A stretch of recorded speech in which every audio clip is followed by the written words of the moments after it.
What's up, everybody, and welcome back to another movie review. I'm Chase Lee, and the movie I want to take a look at right now is Knives Out. Now, this one comes from Lionsgate. It is written and directed by Rian Johnson, and this one tells the story of a death that has happened in the Thromby family. There's been a murder in that mansion. That was my terrible impression of what Daniel Craig did as his southern accent in the movie, but there you go. You get a little... But yes, there's been a murder played by Christopher Plummer. He is the head of this patriarch family. He's the father. He's the one that kind of built all of his riches and everything. So his kids are kind of mooching off of him for sure. But he dies. And so the detectives come by, and the detectives are played by Lakeith Stanfield, Daniel Craig, and Noah Segan. They interview all the family members to get down to the bottom of it and who done it. Who was the person that caused all this?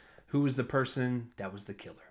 And so it's a mystery movie, and so, it's kind of like Clue in that sense, and a bunch of other, mystery movies. And so, Rian Johnson's kind of going old school with this one, because I don't think we've had a kind of a whodunit in quite some time as a theatrical release. So going into this movie, I was super stoked for it. I love the cast involved. Rian Johnson is one of my favorite filmmakers. Brick, Looper. Yes, I love The Last Jedi.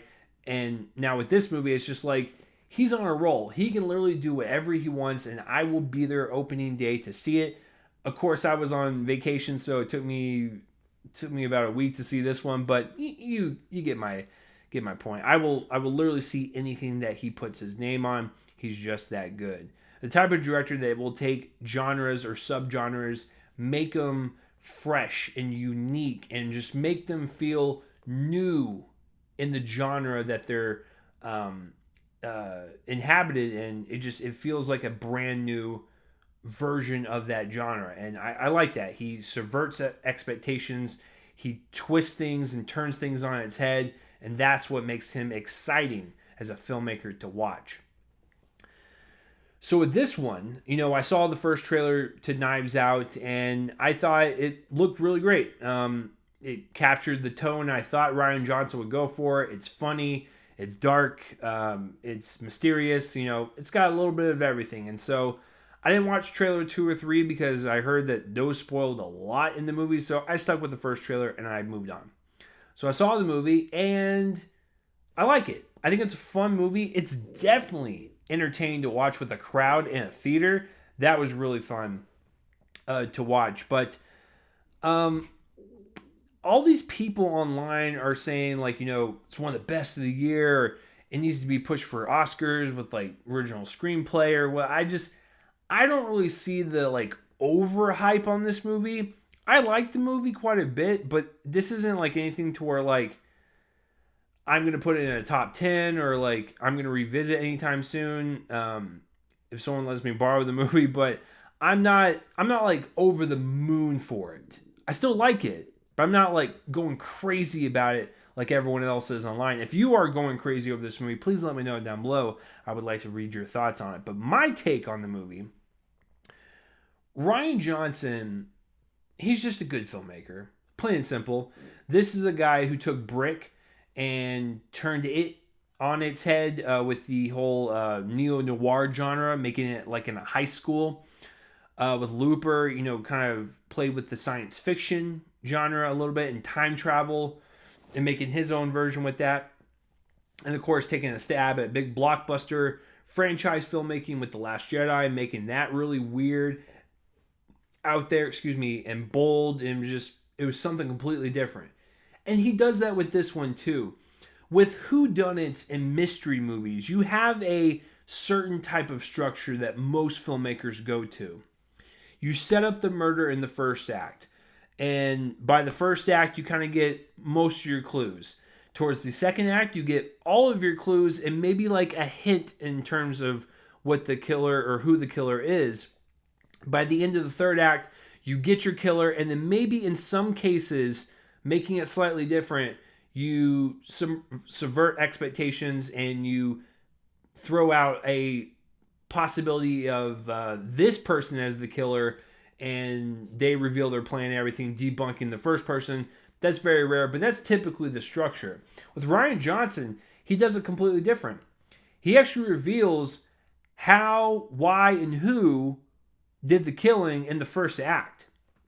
In the second act, we get more of the interrogation of the family members. We get to see their interactions start heating up in terms of like, did you do this? Did you do this? Like, who gets the money in the will and all that stuff. And so it starts to become like this family time bomb in the second act. And in the third act, it really explodes with the conversations and the arguments. And it really kind of focuses on the family and, the aftermath of this entire murder. And then towards the third act, we get the reveal of, how, who, and all that stuff. And yeah, so that's kind of the structure of his.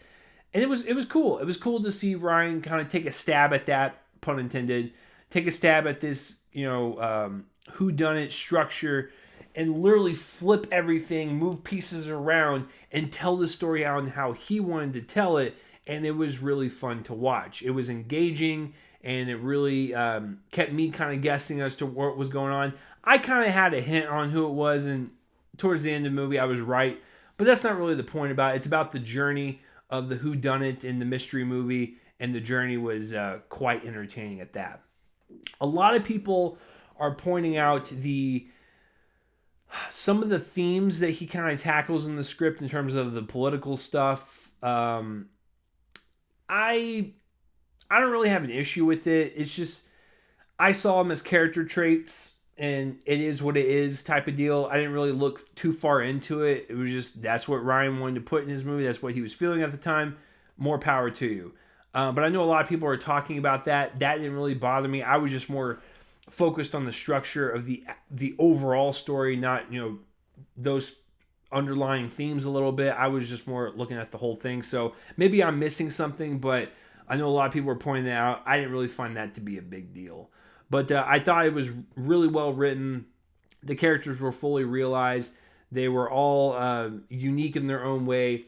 The dialogue was sharp. It flies at you at 1,000 miles per hour, but you can still kind of pick up on everything. It was just a really well written and really well directed movie, especially for being over 2 hours. That does seem a tad long for a mystery movie, but I think the energy and the pace that Rian has behind the camera really made this an enjoyable watch. So written and directed very well. The acting all around as an ensemble cast is fantastic. Everyone is into their roles, and you can definitely tell they're having a blast on screen, which means we're going to have a blast watching them on screen. And so with Daniel Craig and like his southern accent, or Chris Evans and his kind of like douchebaggery approach to his character, Jamie Lee Curtis and her approach, or Ana de Armas. I don't know why that's her name. I don't know why I was just like, that's not her name. No, it's Ana de Armas, and she's actually the main character of the entire movie, by the way. Just keep that in mind when you go in to watch this. But she was probably the best part about the entire movie. And then Michael Shannon, Lakeith Stanfield, Catherine Langford is also in this, Edie Patterson. There's a lot of great people that just kind of pop up in this movie if you didn't even know what the full cast was, and it's just fun. You're just like, oh, cool. That's that person. That's that person. And they interact with each other so well. You want to have that family dynamic. You want to have that chemistry there. When they explode on each other, it feels like a tangible kind of family argument. There's a lot of love there as well. So I just thought the casting all around was really well done. And the casting director should get a raise after this movie. Getting together all these people into this movie, which you would think wouldn't really work chemistry-wise, it worked. So, the acting all around is fantastic. It's shot well. When you're dealing with a one-location type of scenario, you want to make your shot compositions and your movement interesting. You don't want to have it stale and boring. So I think it's shot pretty well. It kind of reminded me of the Clue film from the 80s, how it was set all in the mansion and stuff. So yeah, it was nice to look at. And it's a really well put together film. I thought the editing, like I said, with Rian Johnson It's just a really kind of smooth movie. There's really no bumpy parts. It flops all over the place, going, from past events to future events. I just thought that was really well handled, and nothing really too abrasive with its transition. So yeah, all around, guys, it's a fun movie. I don't really know what more to add about it. Maybe, like I said, maybe I'm missing something.